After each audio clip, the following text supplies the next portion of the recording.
Al-Aziz, Al-Hakim.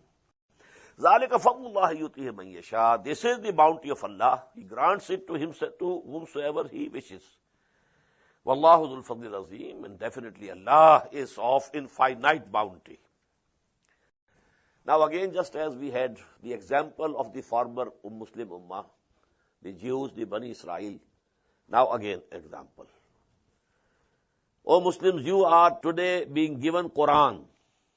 They were given Torah. What they did with Torah, see that you don't do that with Quran. مَثَلُ الَّذِينَ حُمِّلُوا التَّوْرَاةَ ثُمَّ لَمْ يَحْمِلُوهَا. The similitude of those who were entrusted with the responsibility of Torah, but they didn't carry it out. كَمَثَلِ الْحِمَارِ يَحْمِلُ أَسْفَارًا. That is like a donkey laden with books.